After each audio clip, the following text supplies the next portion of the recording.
Hello and welcome into this edition of the Golf Channel Podcast with Rex and Lab. And folks, we are starting this pod the exact same way we've started 5 other ones this year.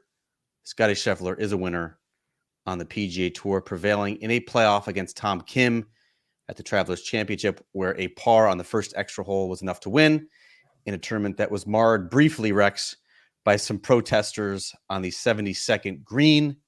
What is your reaction to this latest Scottie signature W? I mean, this one seemed like it was a little bit more difficult than maybe, and maybe this is just looking from 30,000 feet. And I do find it amazing that when we talk about Scottie Scheffler, we kind of talk about the guy that doesn't show a lot of emotion, that seems to be a bit of a robot when he's on the golf course. And I kind of saw something different this afternoon. Like when he finally putts out, it was almost exhaustion, relief.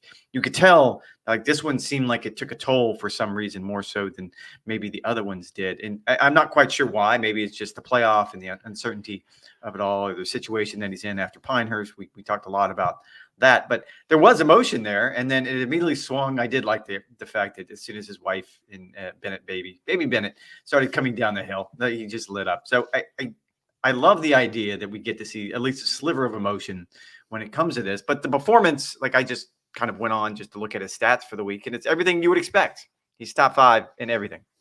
I mean, strokes gained driving, strokes gained tee to green, strokes gained approach, scrambling, even putting. He picked up 2.5 strokes. I mean, everything that he needs to do well, he did well this week. And it's come, I don't want to say it's a broken record because I do enjoy watching it. I think it is an enjoyable brand of golf. But man, this is getting familiar.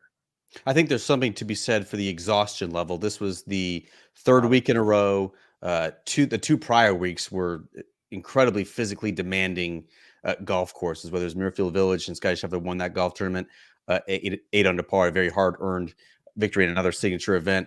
Obviously, the U.S. Open, Scottie finished T41 there. Like that was by far his worst performance. You can only imagine the mental exhaustion that he was experiencing that week, not playing his best golf, trying to figure out why he was not playing his best golf. And then coming to the Travelers Championship, an entirely different test, a golf course at TBC River Highlands that asks entirely different questions than Muirfield Village or Pinehurst did. And yet Scottie Scheffler still wins. But I do think from a physical standpoint, from a mental standpoint, from an emotional standpoint, this was exhausting on many levels. I think the weirdness of the emotion was Scottie Scheffler going head-to-head against Tom Kim.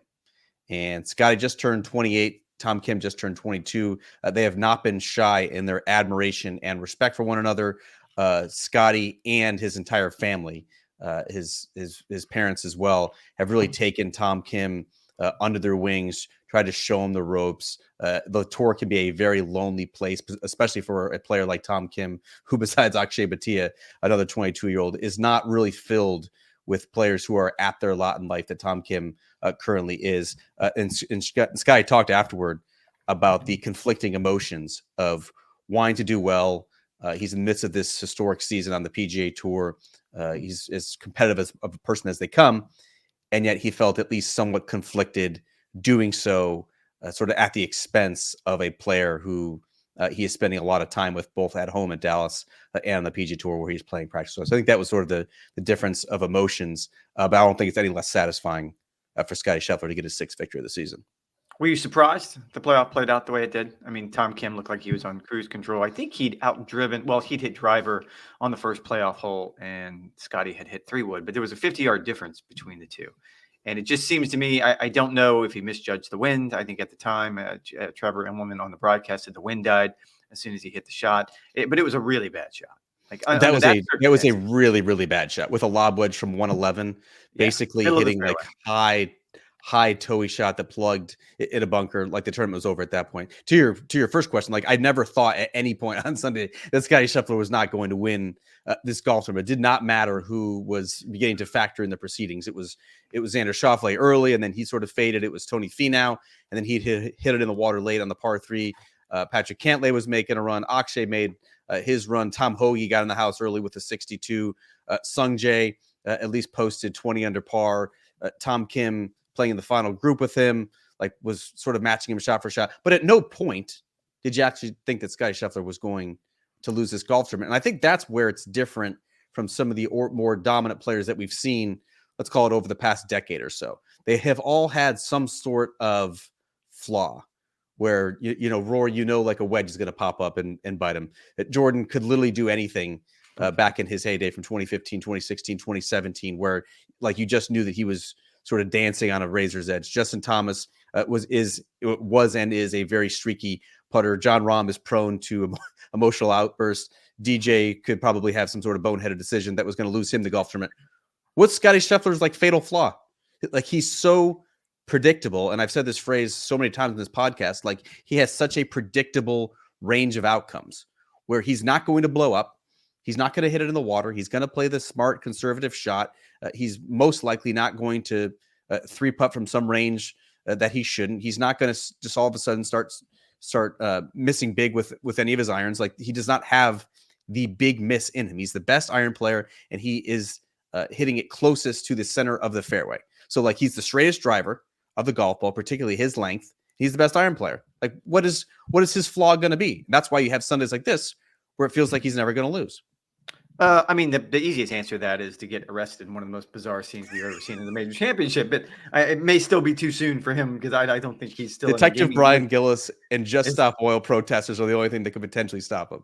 Yeah, and the protesters didn't even stop him. They just got some paint on the grain. To your point, I think you're right. This is a dominant player who is in such a full run. And I'll go back because I think we kind of went back and forth a little bit on what happened at Pinehurst and the idea that maybe he was exhausted. I think that factors into it as well. But I still go back to the idea that he simply wasn't prepared. And I think for that specific golf course, the test, the questions he was going to get asked, he just wasn't ready for that. He had to play out of the wild areas. He got put into some difficult situations and didn't perform. You're right. It doesn't happen on a golf course like TPC River Highlands or Muirfield Village or Bay Hill or TPC Sawgrass. I can keep going down the list. It was a very, very specific one-off. And like spinning it forward, I can only imagine. I don't think he signed up for the Scottish Open. I think they said during the telecast his next start was going to be the Open Championship at Royal Troon. I don't know. We're going to have the exact same conversation. I think we regurgitated at least 3 times and probably more than that he's going to be in his own category. And the only thing that's going to beat him is another bizarre traffic stop, or if somehow, some way he shows up unprepared. I just don't think that happens again.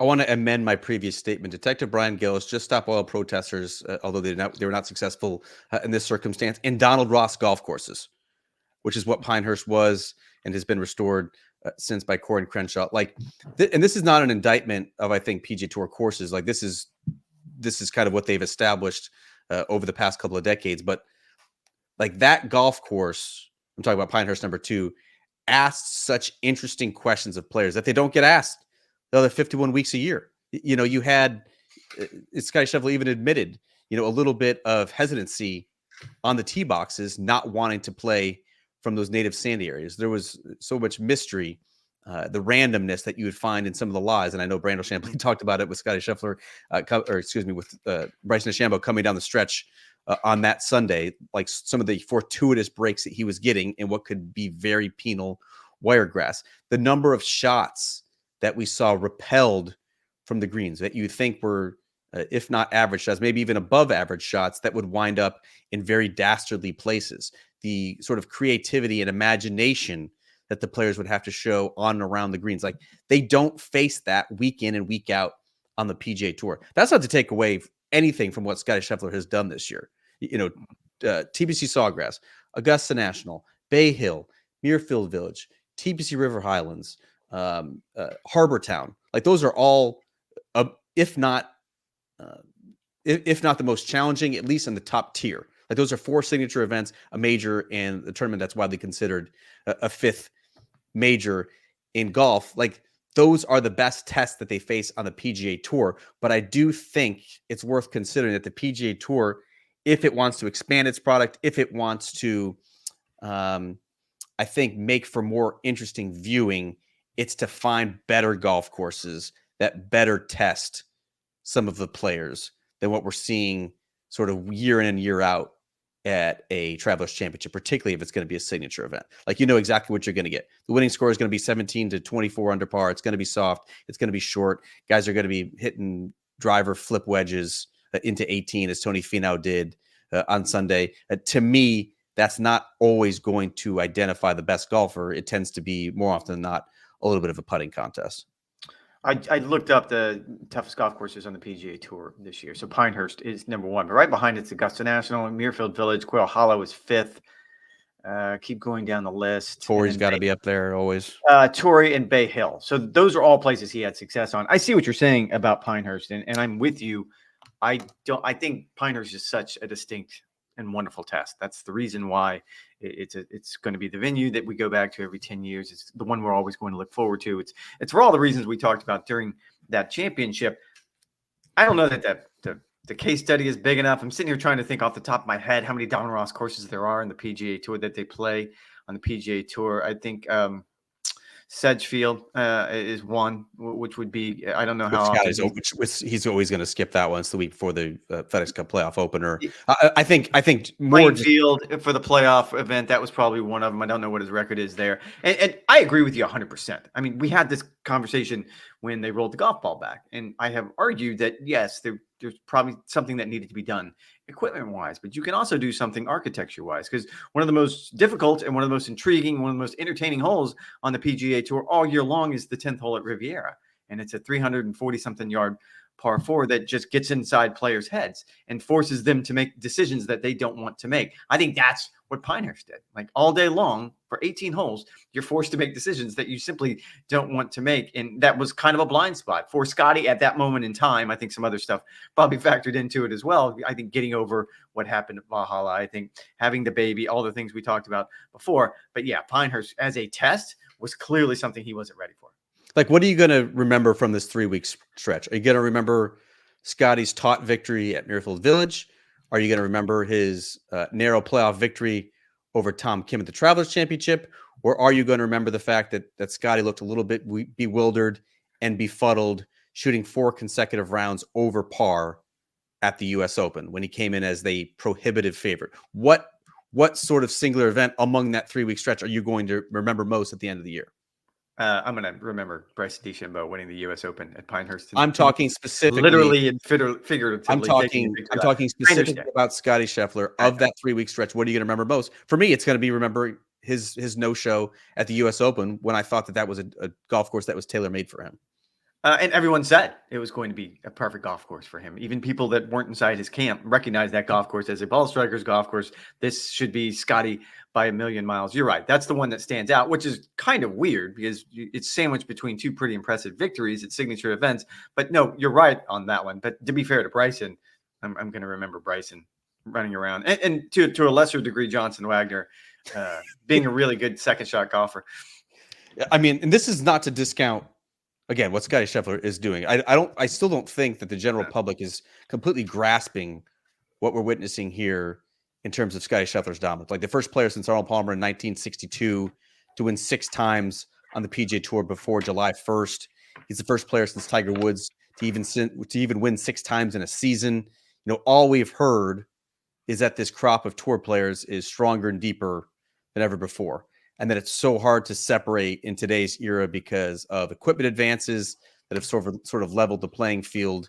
But he is Scottie Scheffler's blowing away the competition from a strokes gain perspective. And the consistent excellence that he is putting out almost week in and week out. Like, I think we've seen it now on the women's side with Nelly Korda, where she won 6 of 7 events. Everyone's losing their minds. And now she has missed 3 consecutive cuts, 2 of which have come in the major championships. When it comes to Sky, like, this is not a hot streak. This is not a burst. Like, at this point, I think if you're a golf fan, you want to see just how deep Scottie Scheffler can take this. Like, you want to see history.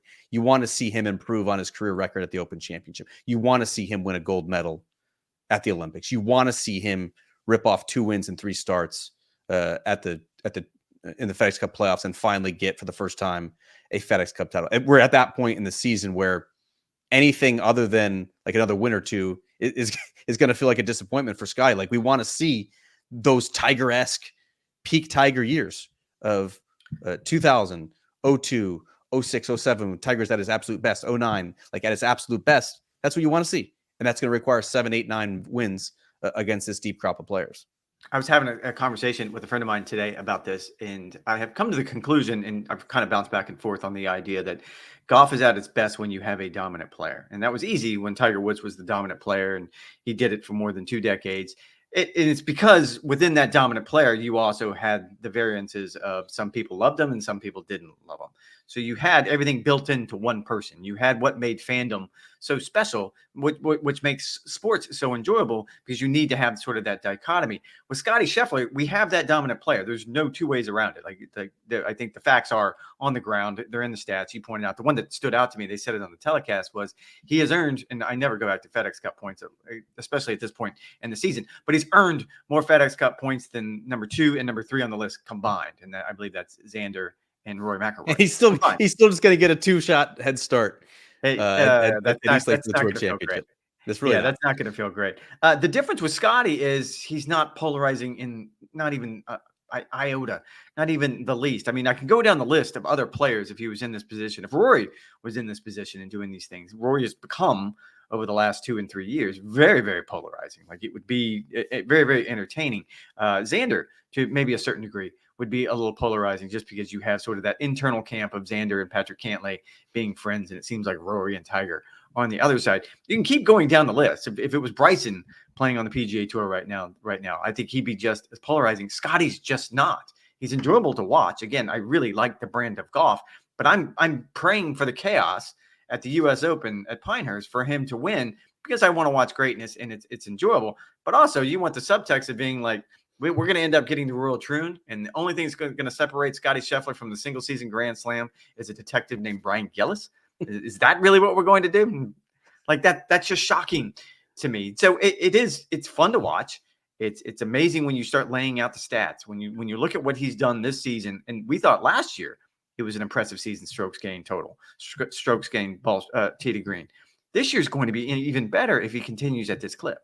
Yeah, I totally agree. I think what's missing from this year, and when you think back to the Tiger era, and obviously he had a certain level of charisma that we had not seen since probably Arnold Palmer, but Tiger also had, through that sort of decade to 12-year run, a number of foils, whether it was Phil Mickelson, it was Ernie Els, Vijay Singh, Retief Goosen. Like, these were players who would pop up and nab theirs and push Tiger to the limits, which I think only sort of underscored just how amazing he was. Because here were players who I think in any other era would have probably been generational talents or viewed as one of the best of all time. And yet Tiger stunted their growth in unimaginable ways because he was just so dominant. So I think what we're missing from this year is a player who has sort of consistently threatened Scottie ever since he sort of elevated to this level at the beginning of 2023. Like, Ludwig Oberg could very well be that player,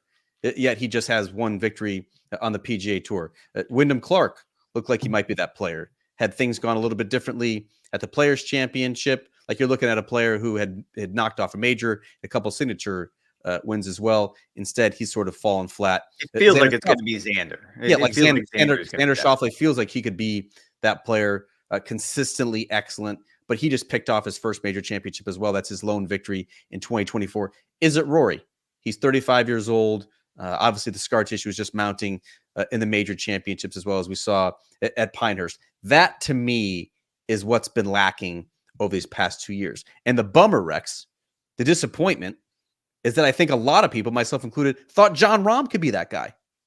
If you saw the back and forth between Scottie Scheffler and Jon Rahm, at least in the first 6 months of the 2023 season, in which they combined for 6 total wins, including a major, including the Players, including what are now several signature events, like, that seemed to be the two players who could go head-to-head for the next half decade, and golf fans would sort of pick a side. It'd be great golf, two competitors who are fiercely competitive, but also have sort of a mutual respect for one another's game. Like, that, to me, is the piece that's missing in this certain sector. Again, that's not to take anything away from Scottie, but I think that could even elevate his greatness a little bit more, just as it did with Tiger's heyday.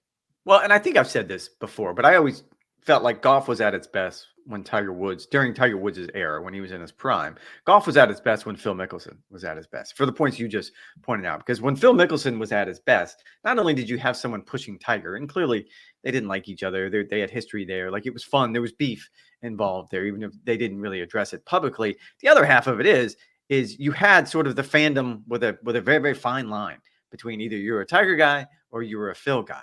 And that made everything better. And they very, very rarely went head to head on a Sunday, let alone in a major championship. Like, it just didn't happen very often. But when it did, it was special. I remember the year at Doral when it wasn't a WGC yet. I think it was the 4 championship back then. And they were paired the last pairing together. And it was a scene that you only see at a Ryder Cup or at a major championship, because the first tee was just packed. There was so much excitement. Again, either you were a Tiger guy or you were a Phil guy. And it felt like, as much as we talk about golf all the time, wanted to be a mainstream sport, that to me was one of those moments when it felt like truly a mainstream sport.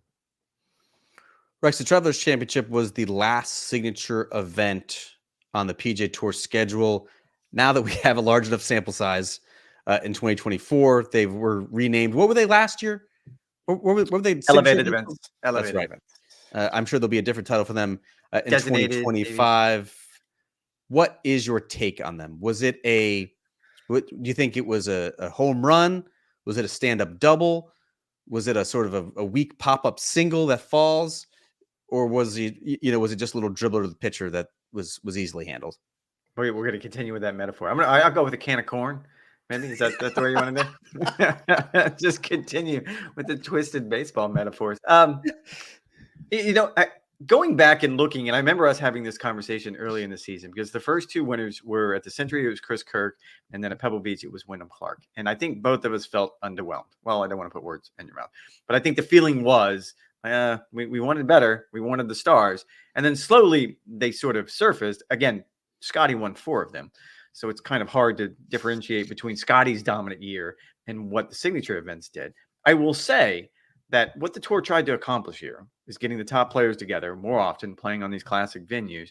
It was accomplished, because I think I was reading in the memo last week from the PGA Tour, them sort of addressing field size. On average, I think they had 1 player miss each one, which is pretty good when you consider how many players could potentially not want to play that. I think Rory missing last week, missing the Travelers, made perfect sense. But it drew all the top players together without making it mandatory. And that was a really, really difficult thing for the tour to do. And I know most people kind of rolled their eyes when they thought about it. Well, last year, the elevated / designated events / whatever you want to call them, they were essentially mandatory if you wanted to get your PIP money. Rory gave up some of his because he didn't play in his minimum number. However, this time around, they didn't put any requirements on it at all. The only requirement was you were going to get a lot more money, much bigger purses, and a lot more FedEx Cup points. And it worked. So I think on that level, it was, I'm going to go stand-up double. We'll just continue with the analogy. The other side of it is, though, and this is going to continue to look into it, I think we can all agree, or I think most of us can agree, that 70-player fields just don't work. They feel contrived. They feel too small. They feel like you're not giving the customer enough for the bigger bang for his buck. I think 120, 100 even, whatever the case may be, gives you a better sample size. I also am really, really curious to see how we end up at the end of the season, because according to the memo that was sent to players last week from the tour, that the quote-unquote churn rate, you guys looked that up, essentially it's the number of players that fall in to the top 50 and fall out of the top 50 year over year, right now is right on pace to where they want it to be. However, I think when we crunch those numbers at the end of the year, that's not going to be the case, because I think statistically you had players playing no-cut events for dramatically more points. I don't know how that works out. Yeah, that churn rate they wanted was 35%, yeah. I believe, based on the talks of the Players' Championship. In other words, that's a 65% retention rate. Everyone else is sort of cycling in and out. To your point, like the first 3 signature event winners, Chris Kirk, Wyndham Clark, and what was a range-shortened event at Pebble Beach, and then Hideki Matsuyama at the Genesis Invitational. All very nice players in Hideki's case and Wyndham's case, both major champions. But I think the dialogue heading into the Arnold Palmer Invitational is, where's the stars? And all that's happened since then was Scottie at Bay Hill, Scottie at the Players, Scottie at RBC Heritage, Rory at the Wells Fargo, which Scottie did not play because he just welcomed his first child, Scottie at Memorial, and then Scottie at the Travelers Championship. To some people, that's going to be boring as well. I'm with you that I think the signature event series was a stand-up double, but I don't think it's ever possible for it to be a home run. If we're just going to continue this, the reason I say so is because I don't think they've necessarily identified the best events to be a signature event. Like I think having the RBC Heritage instead of the RBC Canadian Open is a big swing and a miss. That continues to be one of the most well-attended, most energetic, best atmospheres of a PGA Tour event year in and year out, and yet it does not have that sort of designated status. I would love to see the very best players in the world at a national open. I think that would elevate it to other levels. I also think, Rex, like if you're the PGA Tour, you're essentially saying these are the tournaments that matter. These are the tournaments that are guaranteed to have the stars, and everything else is basically just filler. Everything else is just building up storylines for the other signature events or for the major championships. If that's the basis for your product, I think that is a huge miss. The solution is to pare this down to make it 20 events. 20 events, they should all essentially be signature events that have huge purses and the best fields. I'm with you. I think probably 100 or 90 is probably a better number for these events that you can get sort of the long shot story to go up head to head against Scottie Scheffler. To me, it will never be what the tour I think aspires to be, but I do think sort of at the surface level, it still produced good drama. It still produced by and large great winners, and so I think in that respect, tour executives are probably happy with how this has turned out. Yeah, and again, I can't overstate this. The idea that these weren't going to be mandatory and that the tour was rolling the dice to a certain degree that they were going to get the fields that they promised. So keep in mind, they're going to sponsors and asking for essentially double the payout. It was going to cost sponsors. Travelers Championship had to pay double what they did the year before when it was not a signature designated elevated event, whatever it is you want to call it. And so you're banking on the idea that for that extra money, you're going to get the PGA Tour's absolute best players at the moment. That was a bit of a leap of faith if you want to put yourself into Jay Monahan's shoes. The idea that, okay, we can't make it mandatory. Like the players pushed back on that. They didn't want to be told exactly where to play. I'm fascinated by the idea that wherever it is we land with the negotiations with the Public Investment Fund of Saudi Arabia and the future of the game. I was having this conversation at the U.S. Open with one of the player directors, and we were kind of going back and forth on what the future could look like. And I keep coming back to the idea that if I gave you a blank sheet of paper and I said, give me your best 20 event schedule, like just lay them out. And it could be whatever number you pick, 12 events in the United States, 8 events outside the United States. And we can go back and forth until we come up with something really, really cool is what I keep kind of thinking about. And the player agreed. And yeah, we could do that. But right now, they don't have a blank piece of paper. And the reason he said that is because you have existing contracts with sponsors. You have existing contracts with media partners, the television partners. You have existing contracts with golf courses. You have all of these existing deals already in place that don't end on a specific date. They all have different ending dates. And his point was, if you pull one thread, everything unravels. So I like the idea of us finally getting to a point, however many X number of years from now, where we do have a 20 event global schedule that you end up with, let's pick 100. That's a good number. 100 of the game's best players playing together more often in these big markets on these classic golf courses where there's history in the golf course. And this is what the product is. And everything else under that is, like we've talked about it before, it's the pyramid that they have in football in Europe, where you play your way up the pyramid until someday you land in the Premier League. Well, in this case, you would land in whatever the PGA Tour Enterprises global schedule is going to be called. I love all that idea. I just don't think we're close to it yet. And I also don't think, not to belabor this point, that the schedule of the signature events did not work this year.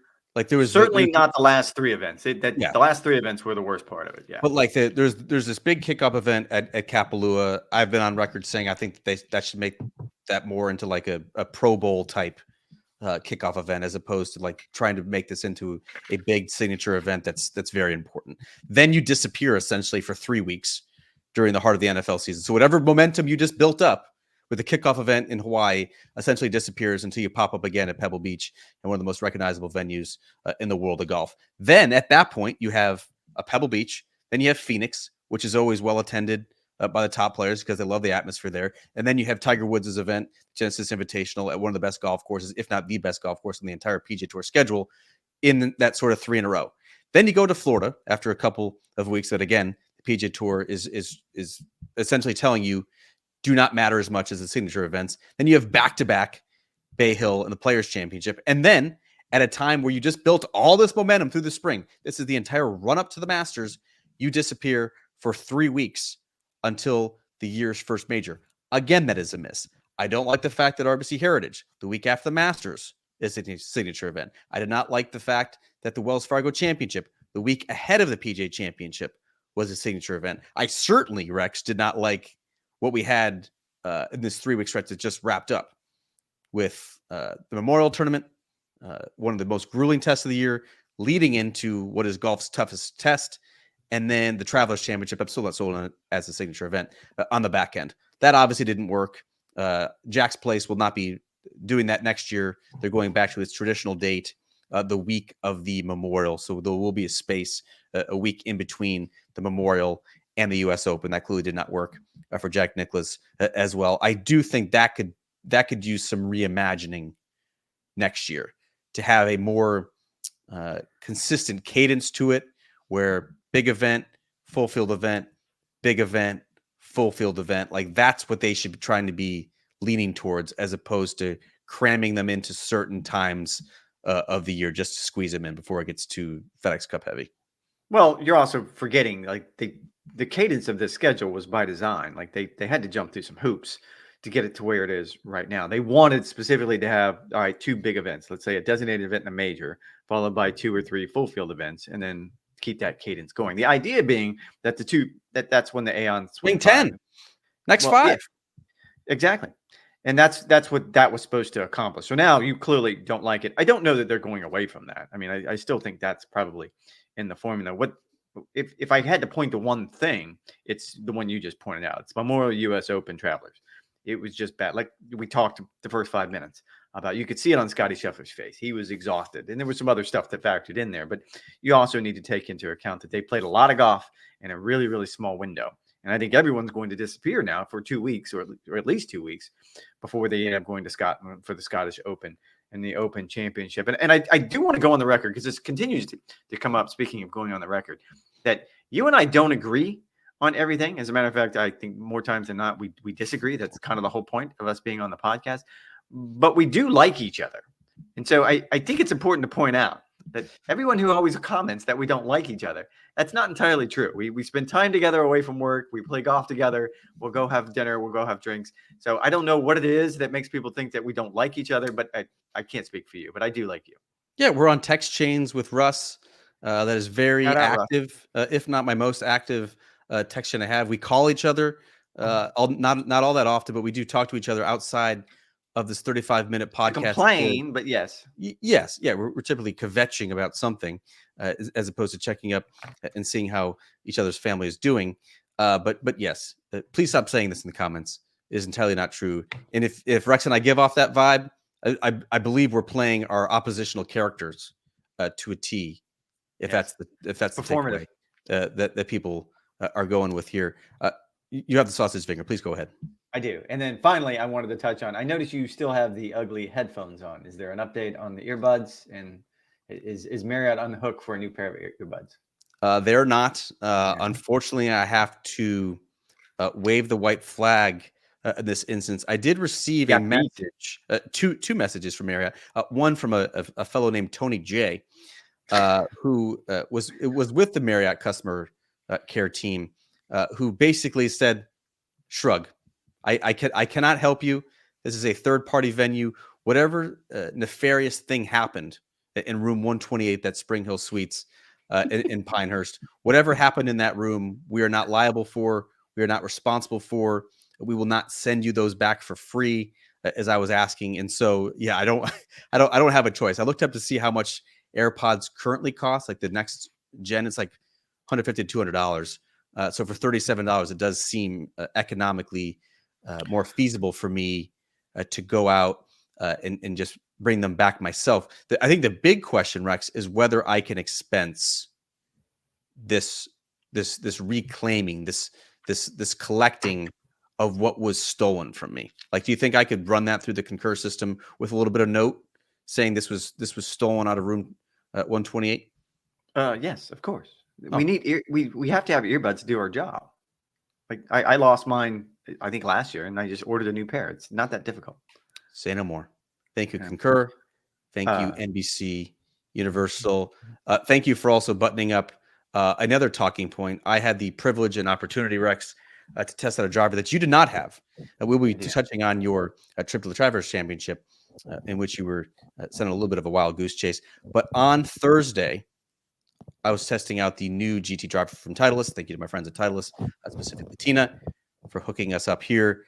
I tested, and I think we're always, aren't we, Rex, a little bit skeptical when we see tour players raving about certain equipment, right? Like, these are very highly paid endorsers of a product. If they're saying that they're getting distance gains, if they're saying they're getting speed gains, like, I always take it with a little bit of a grain of salt.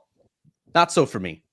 I'm playing the most recent generation of Titleist drivers. I gained, if you guys cannot see this, this is an audio medium for at least some of you, I gained 39 yards on average with the new driver. And I gained, I think most critically, 11 miles an hour in ball speed with the latest driver. This is not a paid endorsement. Titleist is not asking me to do this, but I'm hitting the ball longer than I have basically since I was a high schooler, which is wild to think about. That has now been roughly 20 years. And so I'm now boasting a carry distance of 292, boasting a total distance on average, again, on average, of 308. And so my launch angle is higher with lower speed.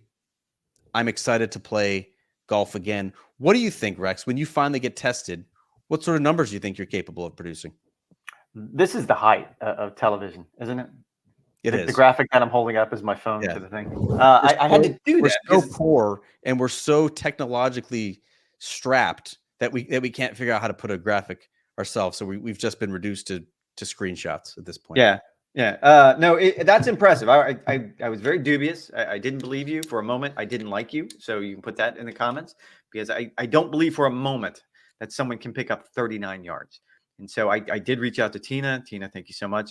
I am going for my own fitting here soon, because I have to see this firsthand for myself, because that's an amazing leap. And I talked. I'm not short. I'm not short either. Like, I was averaging. I am 9. Like, I was pounding that. If I picked up 39 yards, you'd be like, well, you needed to pick up 39 yards. Like, you probably needed to pick up 49 yards.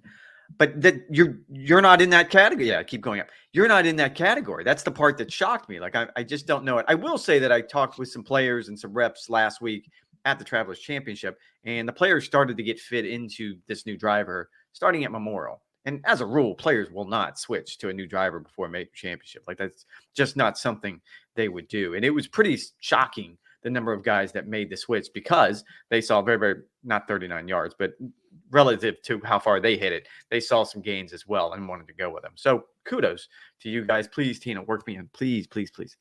This is also an awkward segue, because there wasn't one other topic that I wanted to get into before we went on this tangent. No, the long hitting Bryson DeChambeau, our reigning U.S. Open champion, was in competition last week, the Live Golf event in Nashville. I must say, from clips I saw on social media, which of course would not be doctored in any sort of meaningful way, it did seem, Rex, like a very strong turnout, at least domestically, for a product that I think has struggled at times to attract the domestic audience. Do you think that was the Bryson bump? Do you think that's a Live bump? Do you think that people are getting excited about a potential definitive agreement finally between the PGA Tour and the PIF, and this is now more palatable? What do you attribute the scenes in Nashville to this past week? I talked to two. I talked to a player and an agent who were at the event this week, and they acknowledged that, yes, when it comes to the U.S. venues, because internationally, I think you're seeing the international crowds embrace this much more so than the U.S. crowds for whatever reason. And we can break that down at another point. However, I think it was 100% the Bryson bump, like just the way he handled himself on Sunday, doing, again, a physical victory lap around property, high-fiving, letting everyone touch the trophy, crawling into the bunker in darkness with our own Johnson Wagler, like everything about it, going to New York City on Monday to do the rounds. Players don't really do that anymore, which is this goes to what we talked about last week. As equity partners, you need to make the product better. And the way you do that is you get on a plane, now a private plane. It's not like he was in the middle seat, but you get on a plane, you fly to New York City, and you do the rounds, you do the media thing. And I think this is what we saw in Bryson DeChambeau over the last week is a microcosm of what can happen if you have a player that, one, is engaging, and two, is willing to go the extra mile to make sure that the product grows as well as his own stature. Don't you think there was probably a curiosity factor, though, Rex? Because when Bryson DeChambeau last won a major championship in 2020, it was during COVID. Not as many people were watching. He sort of fell off, at least his game, over his past couple of years. Now that he was front and center at Pinehurst for the U.S. Open, he's wearing his Crushers logo. He's talking about sort of the benefits that he's experienced, at least personally, from the live experience and having teammates, and how that has sort of energized him and allowed him to be an entertainment. Don't you think, and again, live does not release its own viewership data, don't you think that at any point in 2024, more people were tuning in this past week to see live, perhaps for the first time, than they have at any point? Again, you had the Jon Rahm debut. You had the Anthony Kim debut, which was overseas in Saudi Arabia in the middle of the night. But I think more people were probably curious to see how Bryson would play and why it has been so beneficial than any other time in 2024. It couldn't have worked out better in the schedule that Liv was playing the very next week in what was the most well-attended tournament, at least domestically so far. Oh, no question. I think there was going to be a bounce. There was going to be a curiosity. I think anybody who watched the Open and saw the emotion, and we went over this last week, so I'm not going to touch on it again. Maybe it was performative. Maybe it wasn't. I don't really care at this point because it drew more people to golf and more people became interested because they watched and said, that guy looks like he's having fun on the golf course. I want to go try that. Going back to, you're right, when he won the Open at Winged Foot, not only was it during the pandemic, but it was also a different Bryson.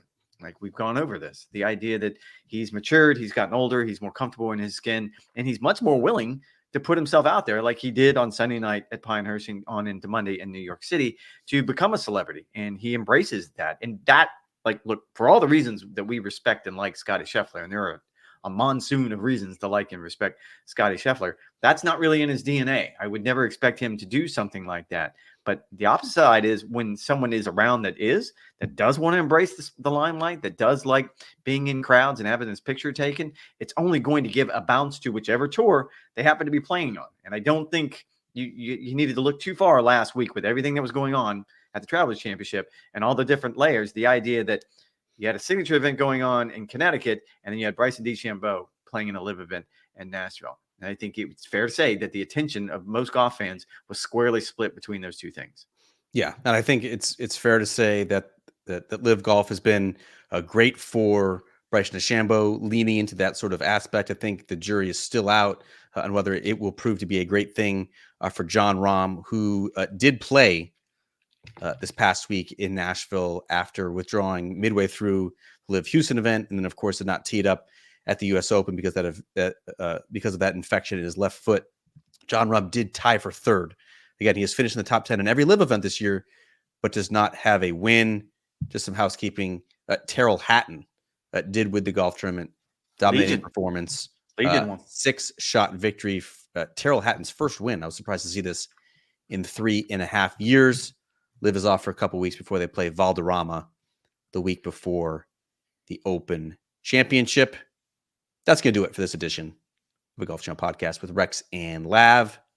We'll be on Golf Today on Wednesday for a roundtable. Apparently, that must have been better roundtable, I guess, on Monday than us. Who knew? Who? It's still free labor. We'll just be 48 hours later than we traditionally would. And of course, on Wednesday, we will also do our preview podcast for the Rocket Mortgage Classic and anything else that comes up in the interim in the golf world. But in the meantime, NBCSports.com/golf for our latest news, notes, and updates. Thanks for listening. Thanks for the support. We'll talk to you guys on Wednesday afternoon.